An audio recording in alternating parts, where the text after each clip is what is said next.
ஒரு நாள் காலையில் வேலைக்கு செல்வதற்காக பேருந்தில் ஒரு இளம்பெண் அமர்ந்திருந்தார். சிறிது தூரம் சென்ற பின் ஓர் இடத்தில் ஒரு வயதான பெண்மணி நிறைய பைகளுடன் சத்தம் போட்டுக்கொண்டு ஏறி அந்த இளம்பெண் பக்கத்தில் அமர்ந்தார்.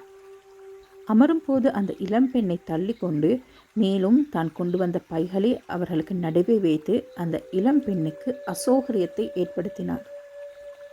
ஆனால் அந்த இளம்பெண் எதையும் கணக்கெடுக்காதது போல் அமைதியாக புன்னகைத்து கொண்டிருந்தார்.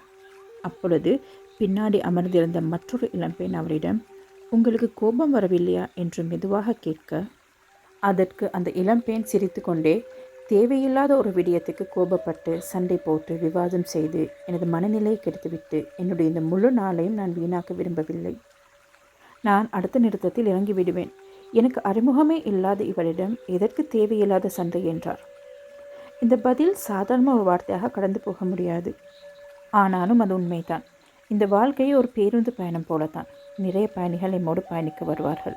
அவர்களின் தரப்பிடம் வரும்போது இறங்கி சென்று விடுவார்கள்.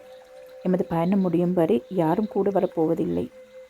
இந்த பயணிகளில் சிலர் அன்பை தரலாம், சிலர் அனுபவத்தை தரலாம். அன்பை தருபவர்களை மனதில் வைத்துக் கொள்ளுங்கள். அனுபவத்தை தருபவர்களை நினைவில் வைத்துக் கொள்ளுங்கள். ஆனால் எக்காரணம் கொண்டும் அவர்கள் செய்யும் தவறுகளுக்கு அவர்களின் மேல் கோபப்பட்டு சண்டை போட்டு உங்களை நீங்களே காயப்படுத்திக் கொள்ள வேண்டாம். அவர்களின் பிழையை உணர்த்த முயலவும் வேண்டாம். ஏனென்றால் அவர்கள் ஒருபோதும் உணரப்போவதில்லை. போலியான நியாயங்களை கூறி அவர்கள் செய்ததை சரி காணுவார்கள். அது மாதிரியான சண்டைகள் அந்த தருணத்திற்கு ஒரு மருந்தாக இருந்தாலும் உண்மையில் அவர்களின் செயலுக்காக கோபப்பட்டு சண்டையிட்டு வார்த்தைகளை கொட்டி தீர்த்து அவர்களையும் காயப்படுத்தி எம்மையும் நாம் காயப்படுத்திக் கொள்கிறோம். அந்த வலியுடனும் மனக்கசப்புடனும் தான் நமது பயணத்தை தொடர்ந்து செல்ல வேண்டியிருக்கிறது. எனவே ஒன்றை நினைவில் வைத்துக் கொள்ளுங்கள். உலகை திருத்துவது நமது வேலை இல்லை. ஒன்று ஒதுங்கி செல்ல வேண்டும், இல்லையேல் அவர்களின் செயல்களை மன்னித்து கடந்து செல்ல பழகிக்கொள்ள வேண்டும். ஏனென்றால் நாம் ஆரம்பித்த பயணத்தை அழகாக சென்று முடிப்பது மாத்திரமே எமது நோக்கமாக இருக்க வேண்டும். உங்களை யாரேனும் காயப்படுத்தி விட்டார்கள் என்றால் அமைதியாக ஒரு புன்னகையுடன் கடந்து செல்லுங்கள். காலம் மிகவும் சிறந்தது. அது எல்லா காயங்களுக்கும் எல்லா வழிகளுக்கும் ஒரு சிறந்த அருமருந்து.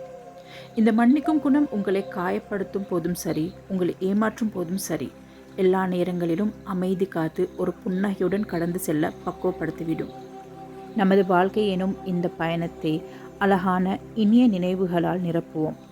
நிரந்தரமில்லாத இந்த வாழ்க்கையில் எமது பிரச்சனைகளும் கவலைகளும் நிரந்தரமாக இருக்கப் போவதில்லை. இதுவும் கடந்து போகும், எதுவும் கடந்து போகும். நன்றி, வணக்கம்.